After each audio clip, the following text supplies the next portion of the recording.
Hello friends, मैं नीता भास्कर आप सभी लोगों का अपने यूट्यूब चैनल पर स्वागत करती हूं और 20 क्वेश्चन कंप्लीट करेंगे पॉलिटिकल साइंस में। और आशा करती हूं कि क्वेश्चन आपको पसंद आएंगे, वीडियो आपको पसंद आएगी। और प्लीज अगर क्वेश्चन पसंद आते हैं, वीडियो पसंद आती है तो लाइक शेयर कमेंट जरूर करिएगा। अब अगर आप चैनल पे नए हैं तो चैनल को सब्सक्राइब करना बिल्कुल ना भूलें, जिससे कि आपको नई वीडियो जो आएगी उसकी नोटिफिकेशन आपको मिलती रहेगी। ठीक है, तो चलिए फर्स्ट क्वेश्चन पे चलते हैं। और फर्स्ट क्वेश्चन है, हॉब्स का नाम सामान्यतः संप्रभु की निरंकुश शक्ति के जिस सिद्धांत के साथ जोड़ा जाता है वह वस्तुतः उसके व्यक्तिवाद का आवश्यक संपूरक था। किसने कहा? वेपर ने, ओक्सफोर्ड ने, लियो स्ट्रॉस ने या शाइबाइन ने? और राइट ऑप्शन डी हो जाएगा शाइबाइन। शाइबाइन ने लिखा कि संप्रभु की निरंकुश सत्ता का सिद्धांत जिसके साथ सामान्यतः हॉब्स का नाम जोड़ा जाता है वास्तव में उसके व्यक्तिवाद का ही एक आवश्यक पूरक तत्व है। और वेपर कहते हैं कि राजनीतिक दर्शन के इतिहास में हॉब्स जो प्रायः निरंकुश शासनवादी माना जाता है शायद सबसे अधिक व्यक्तिवादी है, ये कहते हैं वेबर। ठीक है, तो यहाँ पे जो राइट ऑप्शन हो जाएगा ऑप्शन डी हो जाएगा। नेक्स्ट है, समाजवाद का विशिष्ट घटक है। ठीक है, समाजवाद का विशिष्ट घटक है और धन और संपत्ति का समान वितरण, आय में समानता, उत्पादन के संसाधनों पर समाज का स्वामित्व या डी सामाजिक समानता और न्याय। और राइट ऑप्शन हो जाएगा ऑप्शन सी, उत्पादन के संसाधनों पर समाज का स्वामित्व समाजवाद का विशिष्ट घटक है। देखिए, समाजवादियों के अनुसार व्यक्तिक उद्योग एक व्यक्तिक लूटमार है। ठीक है, व्यक्तिक उद्योग एक व्यक्तिक लूटमार है, ये समाजवादी कहते हैं। और व्यक्तिगत संपत्ति को सामाजिक अथवा सामूहिक संपत्ति का रूप देना ही श्रेयस्कर होगा, ये कहते हैं जो है ये समाजवादी। और पूंजीवादी व्यवस्था का घोर विरोधी होने के कारण समाजवाद उत्पादन के साधनों पर सामाजिक स्वामित्व की स्थापना करना चाहता है। थर्ड क्वेश्चन है, इनमें से कौन सा एक सिद्धांत मार्क्सवाद का अंग नहीं है? द्वंदात्मक भौतिकवाद, कल्याणकारी राज, अतिरिक्त मूल्य का सिद्धांत, वर्ग संघर्ष। राइट ऑप्शन हो जाएगा इसका बी।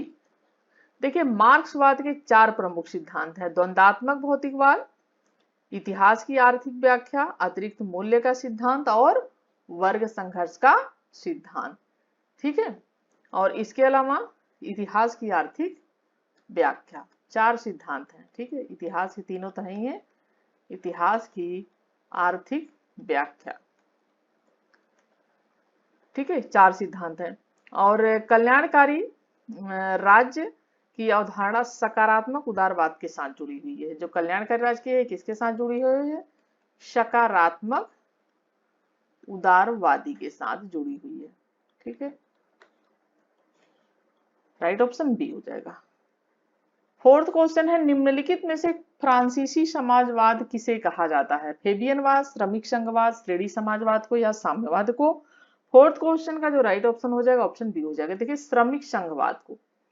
ठीक है, फ्रांस में समाजवादी आंदोलन श्रमाधिपत्यवाद या श्रम संघवाद के रूप में विकसित हुआ और मूलतः फ्रांसीसी श्रम आंदोलन की एक धारा थी जिसके अनुसार श्रम संगठन और उसके संघ भावी समाज व्यवस्था के केंद्र होंगे। तो श्रमिक संघवाद, फ्रांसीसी समाज किसे कहा जाता है? श्रमिक संघवाद को।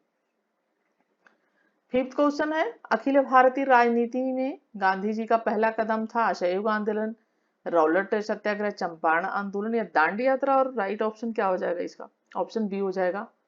ठीक है, अखिल भारतीय में नहीं, जो है रॉलेट सत्याग्रह नहीं होगा, इसमें हो जाएगा चंपारण। ठीक है, चंपारण सत्य आंदोलन हो जाएगा, क्योंकि 1917 और 1918 के आरंभ में गांधी जी तीन संघर्ष, चंपारण आंदोलन, अहमदाबाद और खेड़ा में हिस्सा लिया था। और ये तीनों संघर्ष स्थानीय आर्थिक मांगों से जोड़कर लड़े गए थे। और फरवरी 1919 में गांधी जी ने प्रस्तावित रॉलेट जो है उसके एक्ट के खिलाफ इन्होंने जो है रॉलेट एक्ट के खिलाफ गांधी जी ने जो है देशव्यापी आंदोलन का आह्वान किया था। असहयोग आंदोलन इसके बाद 1920 में हुआ था।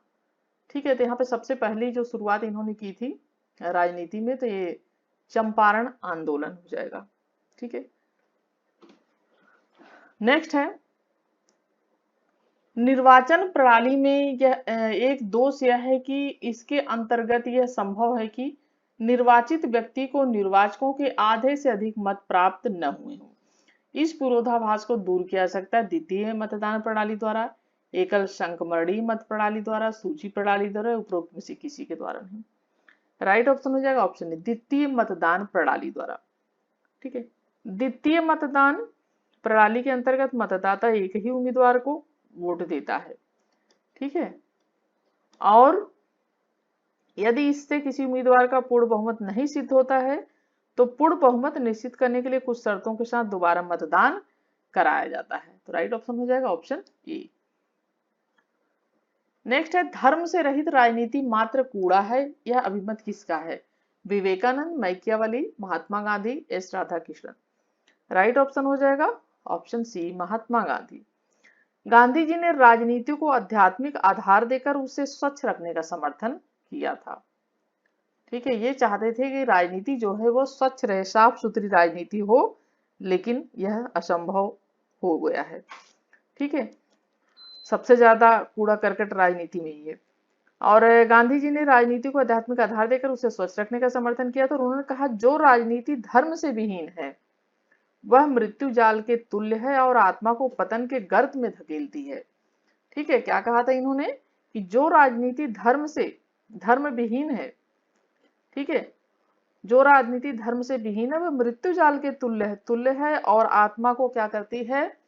पतन के गर्त में धकेलती है। ठीक है, ये कहा था गांधी जी ने। ठीक है, राइट ऑप्शन ऑप्शन सी। यह अवधारणा किसने प्रतिपादित की है कि आनुपातिक प्रतिनिधित्व प्रणाली बहुदलीय व्यवस्था के विकास की परिस्थितियां पैदा करती है? M Duverger, Lenin, R Michels, ईबर। राइट ऑप्शन हो जाएगा डुअर्जर। देखिए, डुअर्जर ने अपनी पुस्तक पॉलिटिकल पार्टीज, ठीक है, इनकी पुस्तक थी पॉलिटिकल पार्टीज। ठीक है, तो इनकी पुस्तक थी पॉलिटिकल पार्टीज और इसमें इन्होंने पॉलिटिकल पार्टीज में दल पद्धतियों और निर्वाचन प्रणालियों में घनिष्ठ संबंध माना। उनके अनुसार आनुपातिक प्रतिनिधित्व प्रणाली हमेशा बहुदलीय पद्धति की सहगामी होती है और वह कहते हैं कि इस पद्धति को अपनाने से छोटे छोटे जो वर्ग हैं, जो दल हैं, उनमें दलों को विधानमंडलों में उनकी जो शक्ति है उसके संवर्धन के अनुपात में प्रतिनिधित्व जो है वो मिल जाता है। ठीक है, और ये है एम डुअर्जर। सूची फर्स्ट और सेकंड को सुमेल करना है और सुमेल करेंगे हम। ठीक है, आनुपातिक प्रतिनिधित्व, व्यावसायिक प्रतिनिधि, एक मत एक व्यक्ति, एक मत एक से अधिक मत का अधिकार। इधर है वैज्ञानिक जेएस मिल, थॉमस हेयर, जीडीएच कोल, जेरेमी बेंथम। ठीक है, देखिए आनुपातिक प्रतिनिधित्व ये हो जाएंगे थॉमस हेयर। ठीक है, किसने संपादन किया था इसका प्रतिपादन? अनुपातिक प्रतिनिधित्व थॉमस हेयर ने। और व्यावसायिक का किसने किया था? ये किया था जीडीएच कोल ने। और एक व्यक्ति एक मत, यह किसने किया था? ये किया था जेरेमी बेंथम ने। कहा था एक व्यक्ति एक मत। और एक से अधिक मत का अधिकार किसने दिया था? ये दिया था जेएस मिल ने, जॉन स्टुअर्ट मिल ने बात करी थी इसकी।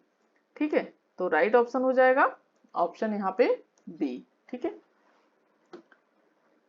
10 क्वेश्चन है, निम्नलिखित में से कौन कंपैरेटिव पॉलिटिक्स से डेवलपमेंट अप्रोच, ठीक है, कंपैरेटिव पॉलिटिक्स से डेवलपमेंट अप्रोच पुस्तक के लेखक है? ग्रेवियल आमंड, अब्राहम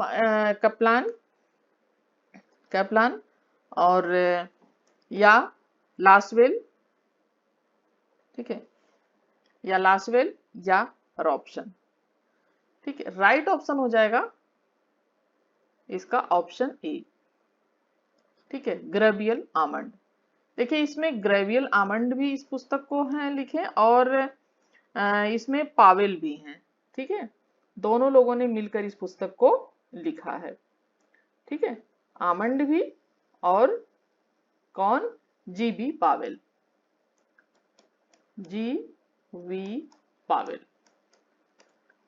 ठीक है, तो इन दोनों लोगों ने लिखा है comparative politics a development approach, यानी तुलनात्मक राजनीति एक विकासात्मक दृष्टिकोण। ठीक है, और तुलनात्मक राजनीति में जैसा कि दो या दो से अधिक देशों की क्या की जाती है, तुलना की जाती है।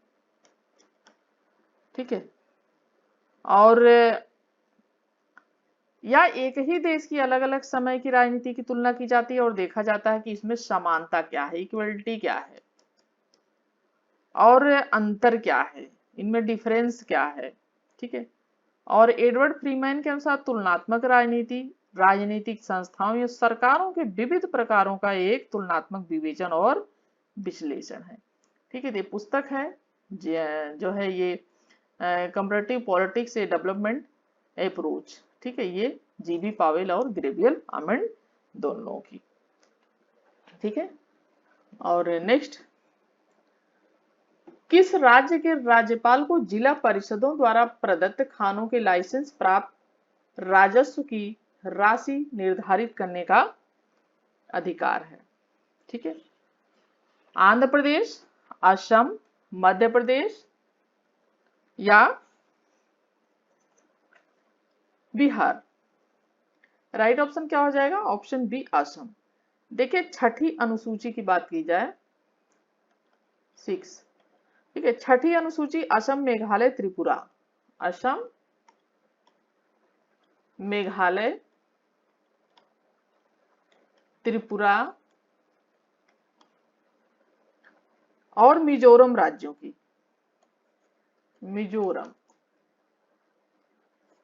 मिजोरम राज्यों के राजनीति क्षेत्रों के प्रशासन को लागू करती है। ठीक है, और अनुसूचित जनजाति क्षेत्रों का उल्लेख पैरा 20 में है और प्रत्येक जनजाति क्षेत्र को स्वायत्त जिले के रूप में प्रशासित किया जाता है। ठीक है, और ये जिले राज्य की कार्यपालिका के अधीन होते हैं, किंतु उनसे जिला परिषदें और प्रादेशिक परिषदें बनाई जाती हैं जो कुछ विधायी और न्यायिक कृत्य होते हैं। ठीक है, तो राइट ऑप्शन क्या हो जाएगा? ऑप्शन यहाँ पे बी हो जाएंगे। ठीक है, और यानी किस राज्य के राज्यपाल को जिला परिषदों द्वारा प्रदत्त जो खाने हैं, ठीक है, प्रदत्त खानों लाइसेंस प्राप्त जो राजस्व की राशि है उसको निर्धारित करने का अधिकार है। ठीक है, तो यहाँ पे राइट ऑप्शन क्या है? बी असम। चलिए, नेक्स्ट है, क्षेत्रीय परिषदों का विचार किसने दिया था? Jawaharlal Nehru, Rajendra Prasad, doctor B are Ambedkar या गोविंद बल्लभ पंत? और राइट ऑप्शन हो जाएगा ऑप्शन ए। ठीक है, जवाहरलाल नेहरू। देखिए, राज्य पुनर्गठन अधिनियम 1956 द्वारा भारत के राज्य क्षेत्र को 5 क्षेत्रों में बांटा गया है। कितने क्षेत्रों में? 5 क्षेत्रों में। ठीक है, और प्रत्येक क्षेत्र के सामान्य हित के विषय में सलाह देने के लिए क्षेत्रीय परिषदें बनाई गई हैं। ठीक है, क्षेत्रीय परिषदें बनाई गई हैं और वे 5 क्षेत्र हैं: उत्तरी, दक्षिणी, पूर्वी, पश्चिमी और केंद्रीय क्षेत्र। ठीक है, उत्तरी, दक्षिणी, पूर्वी, पश्चिमी और केंद्रीय। ठीक है, केंद्रीय क्षेत्र। और पंडित नेहरू ने इन परिषदों के उद्देश्यों की कल्पना करते हुए यह कहा था कि वे सहयोग से कार्य करने की आदत डालेंगे। ठीक है, नेक्स्ट है, सन 1952 में प्रारंभ सामुदायिक विकास कार्यक्रम को तकनीकी सहायता प्राप्त हुई थी चीन से, संयुक्त राज्य अमेरिका से, सोवियत संघ से या आयरलैंड से? और राइट ऑप्शन जो इसका हो जाएगा ऑप्शन बी हो जाएगा, संयुक्त राज्य अमेरिका से। लेकिन नेहरू का लोकतांत्रिक तरीकों में अटूट विश्वास था और उन्होंने सन 1952 में उन्हीं की पहल पर सामुदायिक विकास कार्यक्रम प्रारंभ किया गया था। और इस कार्यक्रम को तकनीकी सहायता संयुक्त राज्य अमेरिका ने दी थी। ठीक है, नेक्स्ट है पंचायती राज व्यवस्था से संबंधित 73वें संशोधन के संबंध में कौन सा कथन सही नहीं है? पंचायत व्यवस्था के हर स्तर से विधानसभा, विधान परिषद एवं संसद सदस्यों को अलग रखा गया है। बी ऑप्शन है कि हर राज्य के लिए एक विधि आयोग की व्यवस्था की गई है। और सी है हर स्तर पर महिलाओं के लिए 1/3 स्थानों के आरक्षण की बात की गई है और पंचायत के लिए 5 वर्ष की अवधि निश्चित कर दी गई है। ठीक है, तो यहाँ पे अगर हम बात करते हैं तो राइट ऑप्शन हो जाएगा ये सही नहीं है। ठीक है, बाकी ये तीनों सही है। देखिए, संविधान के 73वें संशोधन द्वारा स्थापित पंचायती राज व्यवस्था के जो मूल तत्व हैं, जैसे कि पंचायती राज की स्थापना के लिए संविधान में नए अनुच्छेद 243, ठीक है, ये भी ध्यान रखें, 243 ए से 243 डी तक। ठीक है, 243 डी तक। और 11वीं अनुसूची जोड़ी गई, त्रिस्तरीय व्यवस्था की गई, कम से कम 1/3 स्थान पर महिलाओं के आरक्षण की जो है इसमें स्थान आरक्षित किए गए। और चौथी बात, प्रत्येक राज्य हर 5 वर्ष में वित्त आयोग का गठन करेगा। ठीक है, और चुनाव अनिवार्य तथा 5 वर्ष के कार्यकाल के लिए होंगे। तो ये सारी चीजें थी और ये नहीं था सही। ठीक है, नेक्स्ट है अंतर्राष्ट्रीय न्यायालय के निर्णय बाध्यकारी शक्ति हैं। ठीक है, बंधकारी शक्ति है सिर्फ दलों के लिए, विश्व के समस्त देशों के लिए, यूएनओ के सारे सदस्यों के लिए, उन सब देशों के लिए जो अंतर्राष्ट्रीय न्यायालय की अवधि के भाग हैं। और 15 क्वेश्चन का राइट ऑप्शन ऑप्शन डी हो जाएगा, उन सब देशों के लिए जो अंतर्राष्ट्रीय न्यायालय की अवधि के भाग हैं। देखिए, अनुच्छेद 94 के अनुसार 94 के अनुसार प्रत्येक सदस्य देश का यह कर्तव्य है कि वह न्यायालय के निर्णय को ठीक से उसका पालन करे। यदि एक पक्ष पालन न करे तो दूसरे पक्ष को अधिकार है कि सुरक्षा परिषद का ध्यान इस ओर कार्यवाही के लिए क्या करे, आकृष्ट करे। ठीक है, तो राइट ऑप्शन हो जाएगा ऑप्शन डी। नेक्स्ट है निम्नांकित में से कौन यथार्थवादी संप्रदाय के साथ संबंधित नहीं है? Max Weber, Edward H Carr, Morgenthau या एल्डो हक्सले। और राइट ऑप्शन हो जाएगा ऑप्शन डी, एल्डो हक्सले। ये यथार्थवादी संप्रदाय संबंधित नहीं है, बल्कि मैक्स वेबर हैं, ठीक है, हार्स मर्गेनथाउ हैं और एडवर्ड एच कार हैं। ये यथार्थवादी दृष्टिकोण शक्ति शास्त्र और युद्ध को मानव स्वभाव की विशेषताएं मानते हैं। नेक्स्ट है मिलान करने के लिए, मार्टिन कैप्लान यथार्थवादी उपागम, कार्ल ड्यूस निर्णय उपागम, रिचर्ड सी शिंडर, एफ डब्ल्यू ब्रूक, बर्टन सैपाइन संप्रेषण उपागम, हंस जे मर्गेनथाउ व्यवस्था उपागम। तो इसमें हम मिलान करेंगे तो मार्टिन कैप्लान हो जाएंगे इस व्यवस्था उपागम, कार्ल ड्यूस क्या हो जाएंगे, ठीक है, जो कार्ल ड्यूस है वो क्या हो जाएंगे, वो हो जाएंगे संप्रेषण। ठीक है, 3 संप्रेषण उपागम। उसके बाद है रिचर्ड श्री, F W Brook and Burton Sapin, ये क्या हो जाएंगे, ये हो जाएंगे निर्णय उपागम। ठीक है, ये ऐसे हो जाएंगे। और मर्गेनथाउ जो है वो यथार्थवादी उपागम। ठीक है, तो राइट ऑप्शन जो यहाँ पे हो जाएगा ऑप्शन ए हो जाएगा।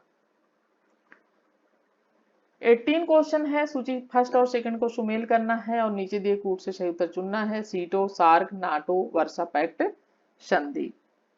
ठीक है, देखिए सीटो कब इसकी स्थापना हुई थी और 1954। सार्क, ठीक है, बी का क्या हो जाएगा 1985। नाटो ए हो जाएगा 1949। ठीक है, वार्सा पैक्ट संधि ये कब हुई थी, डी का हो जाएगा 1955। ठीक है, तो यहाँ पे जो राइट ऑप्शन हो जाएगा ऑप्शन ए हो जाएगा। ठीक है, और इन सब के मैंने फुल फॉर्म वगैरह थोड़ा सा एक वीडियो में मैंने बताया है, और अगर आपको मिलता है तो ठीक है, नहीं तो आप एक बार पूरा सा अच्छी तरीके से जरूर प्रैक्टिस कर लें फुल फॉर्म वगैरह लिख के इसके। ठीक है, किस उद्देश्य के लिए था, क्या है इसमें, नाटो है, सार्क है, और ये सारी चीजें एक बार अच्छी तरीके से डिटेल में पूछ लें, क्योंकि जो है यूजी नेट में डिटेल में क्वेश्चन पूछते हैं। ठीक है, और अगर नहीं आप कर पाए, अगर आपको नहीं मिलता है तो जरूर कमेंट करिएगा, तो मैं फिर किसी दिन जो है शॉर्ट फॉर्म जो भी है इस तरीके के मैं डिटेल में करा दूंगी। चलिए 19 क्वेश्चन है, सरकार का व्यवस्थित वर्गीकरण सबसे पहले किया गया था, प्लेटो द्वारा, अरस्तु द्वारा, मैकियावेली द्वारा, मॉन्टेस्क्यू द्वारा। और राइट ऑप्शन हो जाएगा ऑप्शन बी, अरस्तु द्वारा। तो अरस्तु ने ही अपनी पॉलिटिक्स जो पुस्तक थी अरस्तु की, ठीक है, पॉलिटिक्स पुस्तक में अरस्तु ने सर्वप्रथम सरकारों का, ठीक है, सरकारों का व्यवस्थित विवरण दिया था। ठीक है, विवरण, ठीक है, विवरण दिया था। और जैसे बात की जाए तो और अरस्तु ने क्रम से इन शासन तंत्रों का चक्र निर्धारण भी किया था जो उस समय बनते रहते और बिगड़ते रहेंगे, जैसे कि राजतंत्र, ठीक है, निरंकुश तंत्र,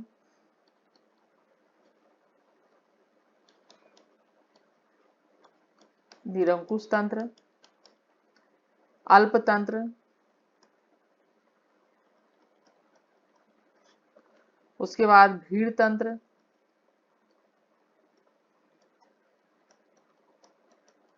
ठीक है, उसके बाद लोकतंत्र, और उसके बाद है धनिक तंत्र। ठीक है, इसके बाद धनिक तंत्र। ठीक है, और स्वरूप इसका क्या था, जैसे स्वरूप एक व्यक्ति का अच्छा शासन राजतंत्र, बुरा प्रशासन तानाशाही, कुछ लोगों का अल्पतंत्र विशिष्ट तंत्र धनिक तंत्र, ठीक है, और बहुसंख्यकों का लोकतंत्र, और बुरा प्रशासन इसका भीड़ तंत्र, इस तरीके से था। ठीक है, नेक्स्ट है मार्क्स के अनुसार वर्ग विहीन समाज से अभिप्राय, एक जनजातीय समाज, एक जाति विहीन समाज, एक समाज जिसमें एकमात्र सर्वहारा वर्ग हो, एक समाज जिसमें सभी वर्ग समानुपात में हो। 20 क्वेश्चन का राइट ऑप्शन सी हो जाएगा, एक समाज जिसमें एकमात्र सर्वहारा वर्ग हो, वर्ग विहीन समाज से इसका तात्पर्य था। और मार्क्स ने दास कैपिटल जो पुस्तक थी इसकी, ठीक है, ये दास कैपिटल, ठीक है, दास कैपिटल जो पुस्तक थी इसकी कार्ल मार्क्स की, और इसमें वर्गविहीन समाज का खाका प्रस्तुत किया और समाजवादी व्यवस्था में निजी संपत्ति को समाप्त कर दिया जाएगा, जिससे पूंजीपति और श्रमिक वर्ग का भेद समाप्त हो जाएगा, हर व्यक्ति श्रम करेगा, मेहनत करेगा और अपनी आवश्यकता अनुसार प्राप्त करेगा, ठीक है, और पाएगा, और इस स्थिति में न कोई बुजुर्गा होगा और न ही सर्वहारा होगा, सभी समान होंगे और सभी उत्पादन में सहयोगी होंगे। ठीक है, ये सारी चीजें। तो यहाँ पे 20 क्वेश्चन हमारे कंप्लीट होते हैं और आशा करती हूँ वीडियो पसंद आई होगी। पसंद आई तो प्लीज लाइक शेयर कमेंट जरूर करिएगा, चैनल पे अगर नए हैं तो सब्सक्राइब कर लीजिएगा। Thank you for watching video.